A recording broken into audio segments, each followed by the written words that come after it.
Persatuan Singkat PGS. Kita sekarang sudah berada dan bersama dengan tim inti dari komunitas pendaki Gunung Surabaya PGS. Halo semuanya, perkenalkan. Hai. Perkenalkan diri satu-satu ya. Halo Mulai semuanya. dari Mas Indra. Saya Indra, domisili di Surabaya. Jadi member PGS sudah kurang lebih 3 tahun. Saya Joko Santoso, pendiri pendaki Gunung Surabaya. PGS berdiri tanggal 19 Juli tahun 2017. Halo,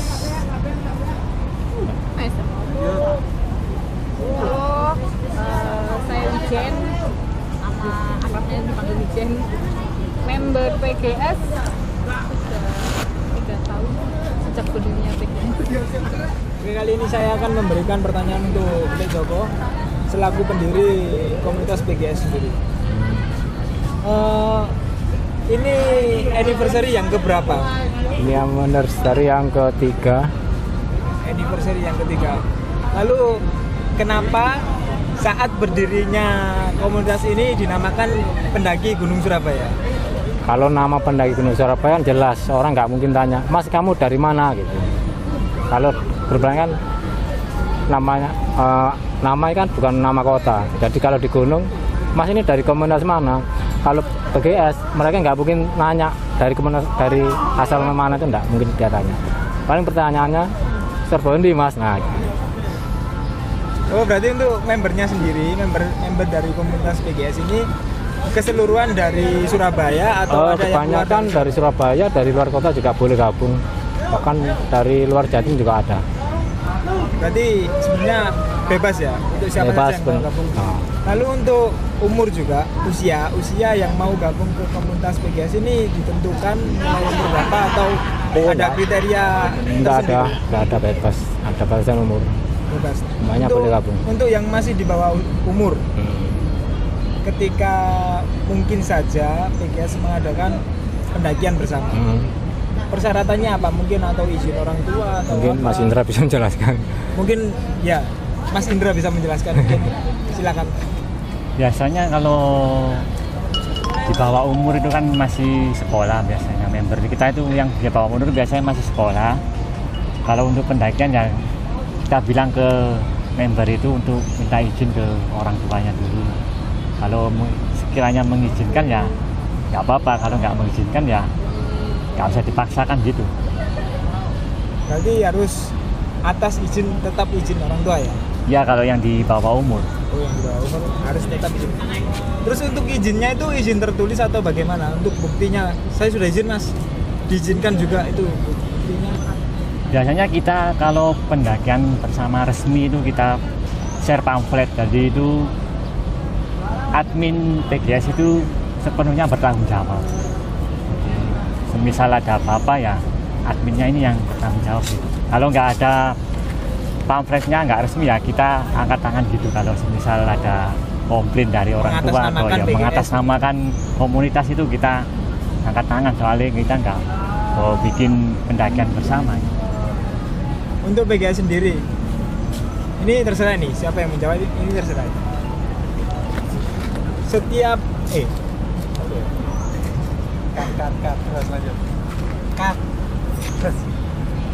PGS sudah mengadakan event apa saja pada saat selama 3 tahun berjalan ini. Mungkin event-event atau mungkin pendakian bersama mungkin bisa jadi, atau camping ceria itu sudah pernah berjalan mengadakan event seperti itu enggak? Untuk selama 3 tahun ini, sudah 3 tahun berjalan ini. Kalau agenda dari pendaki Gunung Surabaya sendiri, kita pastinya hampir sama dengan komunitas yang lain. Kita turut serta andil juga dalam beberapa seperti penggalangan dana untuk korban bencana, mungkin untuk acara kita mengadakan acara terus kita support gitu. Yang pasti kalau dari pendaki Gunung Surabaya sendiri yang utama itu pasti kopdar itu selalu ada. Mungkin dalam 1 bulan bisa 2 kali 2 kali kopdar, 3 kali kopdar menyesuaikan kondisi. Terus kita juga mengadakan open trip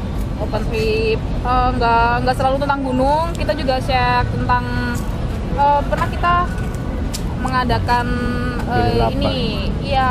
wisata ke laut gitu, kita open trip ke laut, ke pantai, jadi nggak monoton tentang gunung gitu. Terus kita juga ada pembelajaran tentang climbing, tentang navigasi gitu. Untuk rencana ke depan mungkin kita bisa agendakan untuk pengelolaan sampah, untuk gimana navigasi di hutan, atau saat pendakian P3K-nya awal gimana. Lalu untuk tadi kan open trip ya? Open trip itu untuk PGS sendiri itu setiap tahun diadakan atau bagaimana? Atau mungkin dadakan atau bagaimana mungkin? Kalau dari agenda PGS sih pasti setiap tahun tuh ada agenda open trip, cuma kita menyesuaikan tempatnya juga dan situasi cuaca. Pasti setiap tahun kita adakan itu, entah ke pantai, entah camping, entah pendakian bersama ke gunung di luar Surabaya atau dalam Surabaya pun kita pasti ada agendanya sendiri. Lalu untuk kopdar sendiri setiap bulan mungkin 2 kali ya? Mungkin 2 kali kopdar itu, kopdarnya diadakan di mana? Untuk komunitas PGS sendiri? PGS lebih seringnya di Taman Bungkul. Nah, berhubung biar nggak monoton juga, jadi kita mengeksplor tempat atau taman di Surabaya. Pernah kita juga di Taman Apsari juga pernah. Lebih seringnya di Taman Bungkul. Terus sekarang juga pernah di skate sini. Baru-baru aja kita mengeksplor di BMX skate ini. Mengusahakan kita tuh menggunakan fasilitas tetap di Surabaya. Tetap di Surabaya. Lalu untuk pembekalan tentang climbing atau navigasi itu diadakan setiap kopdar atau mungkin ada lain hari, dan juga tempatnya itu ada di mana? Mungkin masih di lingkungan Surabaya atau di luar Surabaya? Kalau untuk agenda climbing sempat berjalan, sekarang masih vakum. Kita menggunakan fasilitas tetap di Surabaya, menggunakan fasilitas di FPTI, itu di daerah daerah Keputaran Surabaya. Terus kita juga menggandeng apa sih bahasa itu? Menggandeng orang itu apa sih? Bekerja sama orang lain gitu. Kayak kita bekerja sama dengan yang ahlinya tentang climbing gitu, jadi kita minta tolong atau bisa jelaskan materi-materi caranya gimana, terus apa yang harus dilakukan bagi pemula, cara climbing bagi pemula seperti apa. Jadi kita pendaki Gunung Surabaya juga tidak selalu materinya tentang gunung, jadi saat kita materi navigasi, jadi kita bekerja sama atau kita join dengan komunitas yang ahlinya, jadi kita minta tolong sharing gitu, kita undang mereka untuk menjelaskan ke anak-anak PGS. Sekarang pertanyaan untuk Lek Joko, kembali lagi ke Lek Joko. Selama sejak berdirinya PGS selama 3 tahun ini, untuk membernya sendiri terjadi peningkatan atau bagaimana? Kalau permintaan masuk di grup itu hampir setiap hari. Hampir setiap hari itu antara 5 sampai 10. Terus hari ini kebetulan saya memasukkan ada 240 member baru. Itu berada di grup PGSC namanya. Itu grup baru di PGS. Untuk keseluruhan jumlahnya sekarang berapa? Kira-kira sekitar 730 member. 730 itu terus meminta terus sampai sekarang. 730 member itu tidak semuanya dari Surabaya ya? Tidak, campur. Tapi mayoritas dari Surabaya. Lalu untuk persyaratannya sendiri untuk mau gabung ke grup atau komunitas PGS, persyaratannya apa saja? Mungkin ada yang harus dipenuhi. Mungkin Mas Indra bisa bantu mungkin. Ya, kalau untuk persyaratannya ya tinggal masukin nomor WA-nya, kemudian Data diri. data diri kita kasih tata tertib di grup. Kalau misal mau mematuhi ya kita masukkan, kalau nggak mematuhi ya Aku boleh kita nambahin keluarkan nggak sih? gitu aja. Aku boleh nambahin nggak? Ya silakan. Mungkin ada. Mungkin cara atau syarat untuk bergabung di PGS tuh yang pertama pasti kita punya sebuah link. Jadi di dalam link itu udah tertera biodata peserta tersebut, dan jadi inti dari link tersebut adalah untuk mempermudah para admin mendata dan mengecek seberapa banyak anggota yang benar-benar terdaftar di kita. Jadi bukan hanya sekedar aku mau gabung gimana caranya. Yang pasti kita kalau dia benar-benar mau gabung di kita, mau daftar, kita kasih link dan dia harus mengisi biodata dengan benar, sertakan foto, KTP atau kartu pelajar yang dia punya. Jadi kayak benar-benar dia terdaftar di kita. Jika suatu saat kita mengadakan open trip, kita mudah mengeceknya anak ini benar-benar member, atau untuk di hal terburuknya saat kita mengadakan open trip, dan jikalau peserta tersebut membawa atau mengatasnamakan member PGS, kita punya bukti di luaran sana, dia bukan anak PGS karena dia nggak terdaftar di link kita. Jadi seperti itu. Oke, teman-teman, sekarang kita akan coba untuk tes seberapa senior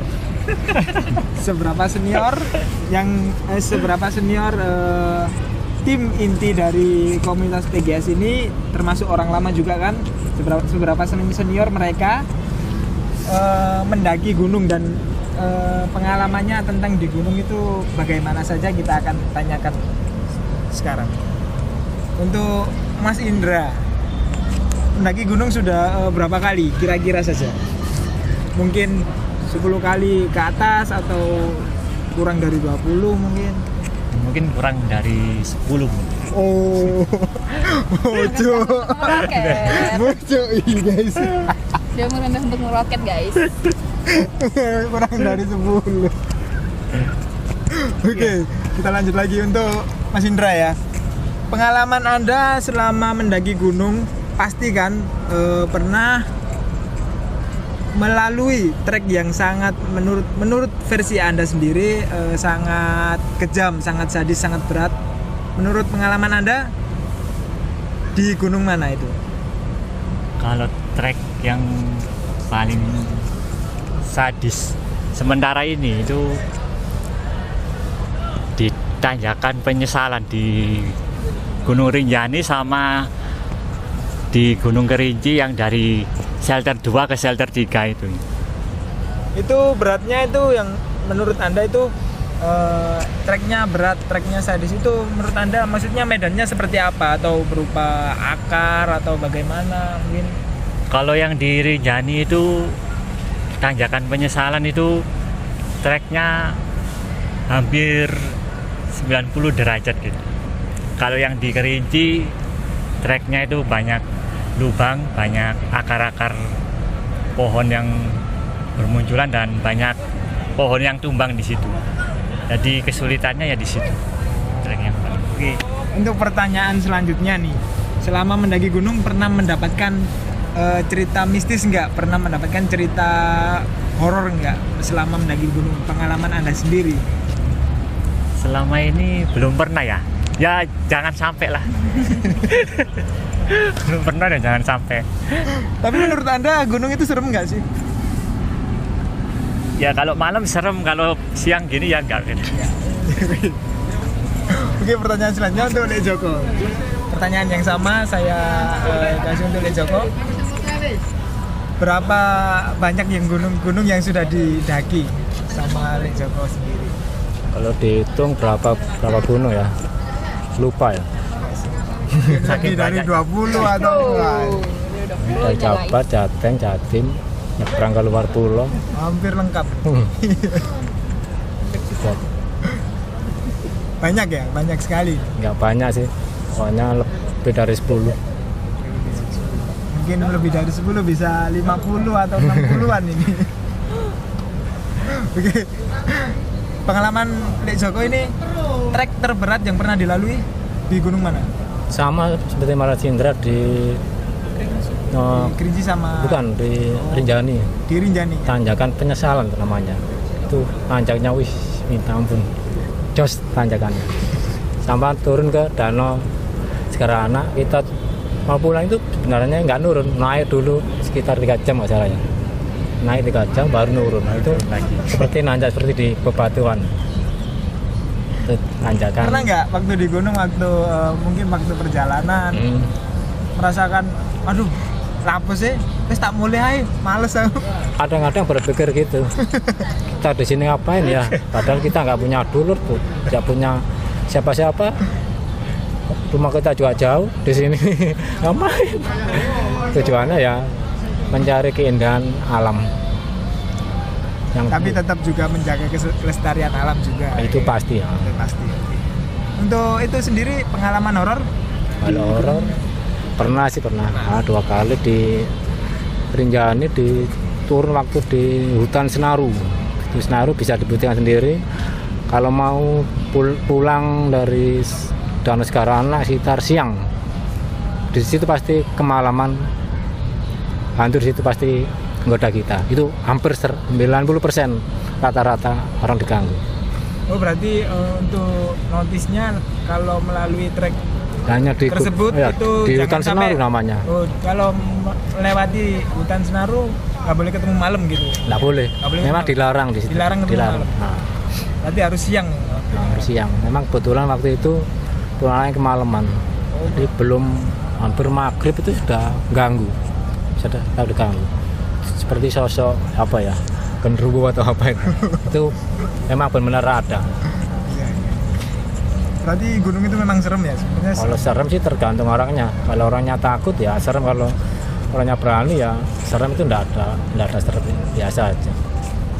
Terus untuk ketika kita mendapatkan hal horor, apa yang harus kita lakukan sebenarnya? Mungkin atau cerita ke teman langsung atau Kalau kita tahu kita harus diam.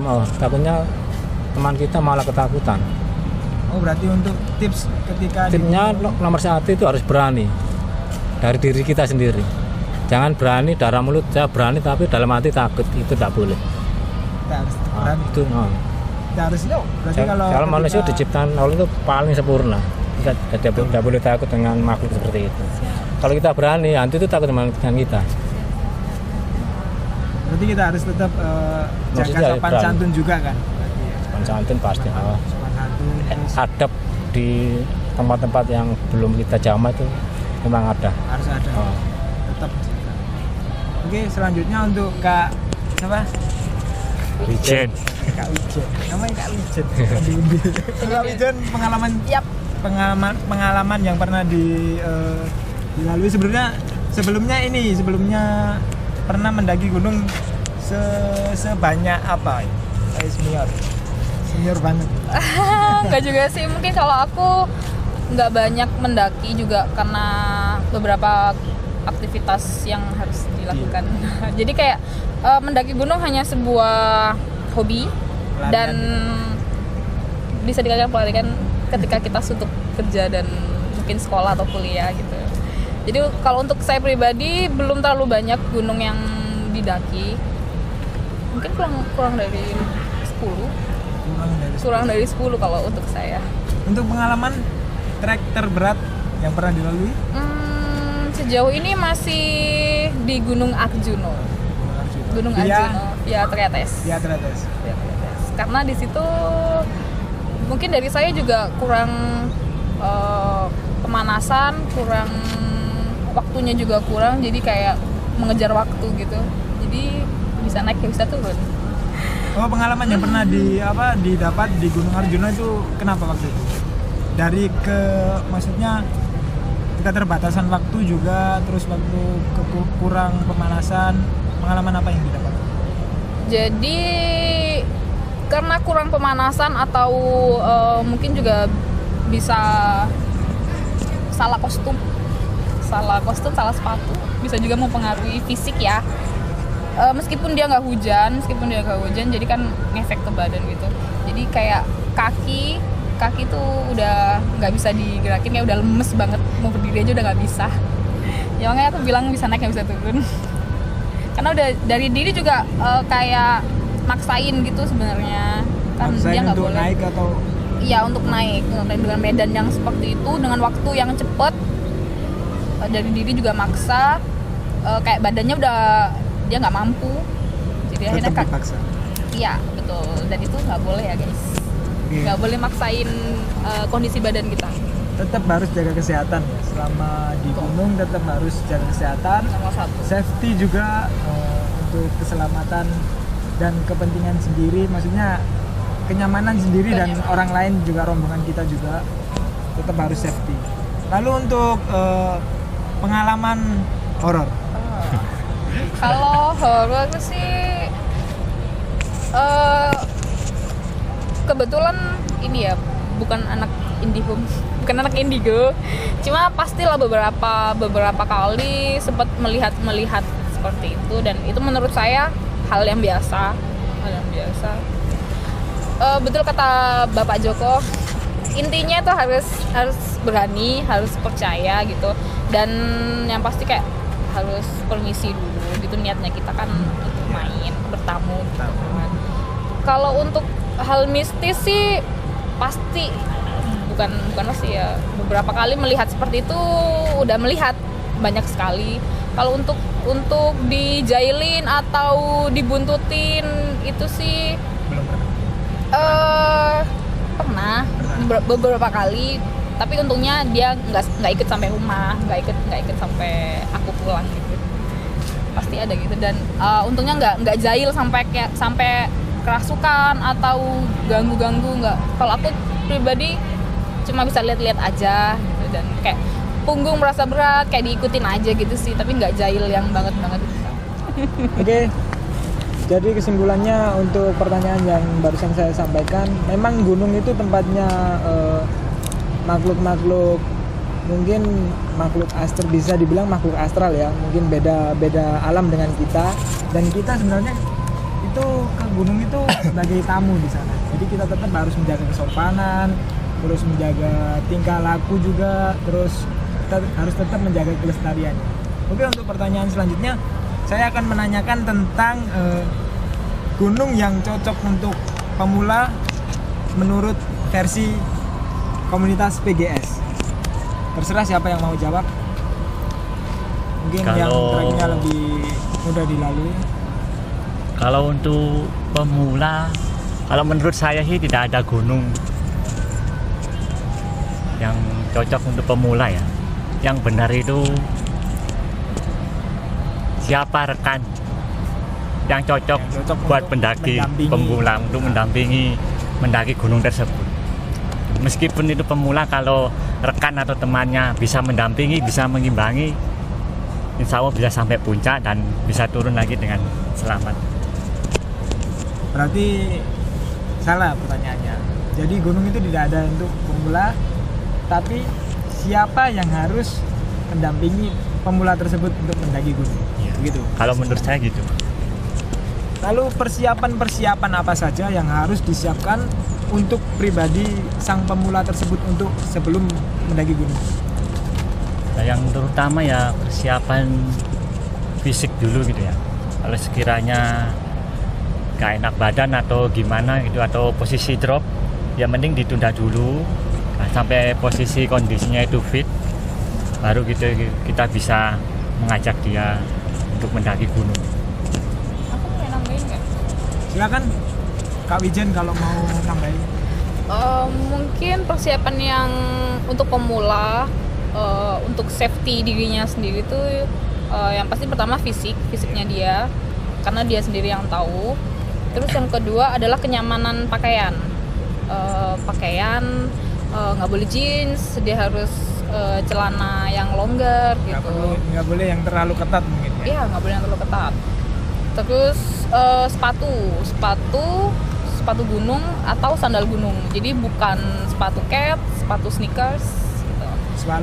swallow. Oh, juga jangan Biasanya guys, anak swallow. kepleset guys. Nanti bisa kepleset ya dan Iya. berujung mengakibatkan hal yang sangat fatal. Lalu mungkin ada tambahan lagi untuk Lek Joko mungkin atau Kak Wijen masih ada? Untuk pemula yang pertama itu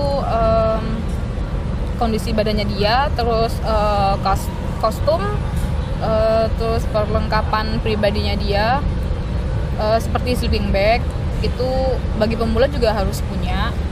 Sepatu gunung, sandal gunung, menyesuaikan gunung mana yang dia mau daki. Mungkin kalau untuk yang pendek atau sekitar 1000 mdpl gitu, bisa sandal gunung juga bisa. Kalau mau lebih safety juga sepatu juga boleh. Untuk tas, kalau bagi pemula bisa pakai ransel dulu, setidaknya untuk kenyamanan diri dia dan barang-barang pribadinya dia dulu. Untuk perlengkapan tenda atau peralatan masak itu bisa mungkin dibawa temannya dia, bisa dibawa rekannya dia. Mungkin ada tambahan untuk Lek Joko? Saya nggak ada. Sudah nggak ada. Oke, kita masuk ke pertanyaan terakhir ya. Mungkin ini hal yang terpenting untuk para pemula yang ingin mendaki gunung. Jadi kita akan memberikan tips-tips untuk pemula apa saja yang harus disiapkan ketika akan mendaki gunung. Oke, untuk saya akan memberikan pertanyaan ini untuk siapa saja ya yang ada di sini, bebas siapa yang mau menjawab. Ini untuk membantu rekan-rekan kita yang ingin tahu apa saja sih tips yang harus dipersiapkan, yang harus dibawa untuk ke gunung. Oke. Silakan. Tips bagi pemula, menyesuaikan dengan tempat yang akan dia daki. Yang pertama mungkin untuk yang sekitar 1500-1600 mdpl yang bisa dijangkau dengan 2 hari 1 malam, cukup membawa peralatan, mungkin baju ganti 2, terus peralatan pribadi, obatnya dia. Terus untuk logistik bagaimana? Kalau untuk logistik ya kita lihat ketinggian gunung tersebut ya. Kalau semisal kita pendakiannya sampai 2 atau 3 hari ya, kita sesuaikan dengan makanan kita sehari-hari gitu aja. Kita bawa semisal bawa nasi atau sama lauk pauk atau sayur gitu. Kalau untuk yang 1 hari atau 2 hari 1 malam ya nggak usah banyak-banyak, kasihan yang pemula itu. Berat mungkin. Iya, Semakin berat. kasihan. Lalu hal-hal ini terakhir. Hal-hal yang tidak boleh atau hal-hal fatal yang biasa dilakukan oleh pendaki pemula itu apa saja yang tidak boleh dilakukan selama pendakian di gunung saat naik ataupun turun? Biasanya kalau yang pemula itu kebanyakan itu yang masih sekolah itu istilahnya itu nyari jalur lain, terabas istilahnya. Buka jalur. Iya, buka jalur baru dan dia tidak tahu arahnya jalur itu mau kemana, dia tidak tahu. Terus pokoknya buka jalur baru, yang penting Kebanyakan korban sampai dari puncak. Nah, iya kalau sampai puncak, kalau nggak sampai puncak itu yang repot itu nanti biasanya yang gitu. sangat fatal. Iya, yang sangat fatal sekali. Badannya kadang-kadang lupa jalannya. Ini lihat mana? Iya, betul. Karena hutan itu kalau kita lihat sini baliknya kadang-kadang lupa. Iya. Kan ada rumah atau tembok ya, hutan itu pepohonan semua. Berarti itu salah satu hal fatal yang tidak boleh dilakukan oleh pendaki pemula. Iya. Itu mungkin menjadi salah satu penyebab selama ini kasus yang sering terjadinya hilangnya seorang pendaki. Hilang atau jatuh ke jurang ya mungkin seperti itu. Betul sekali. Oke. Mungkin kita akan tutup pertemuan kali ini, tapi sebelum saya tutup kita akan menanyakan mungkin ada sosial media dari komunitas pendaki Gunung Surabaya atau dari tim inti ini yang menjadi perwakilan mungkin bisa disebutkan, mungkin silakan, tidak apa-apa. Untuk teman-teman yang ingin gabung di Pendaki Gunung Surabaya bisa mencari kita atau follow kita di Instagramnya @pendaki_gunung_Surabaya. Tulisannya kecil semua. Kalau yang di Facebook Pendaki Gunung Surabaya. Ya ada. Instagram? Mas Indra, Kak Wijen. Kalau untuk aku Hai Wijen. Instagram Hai Wijen. Saya Joko PGS. Kalau saya Instagramnya @masin. Oke, jangan lupa di follow ya guys. Untuk pertemuan kita kali ini kesimpulannya adalah kita harus tetap jaga kondisi ketika naik ataupun turun gunung. Kita jaga kelestarian juga, kita tetap safety, kita jaga sopan santun juga sebagai pendaki ataupun pecinta alam, dan tetap salam lestari.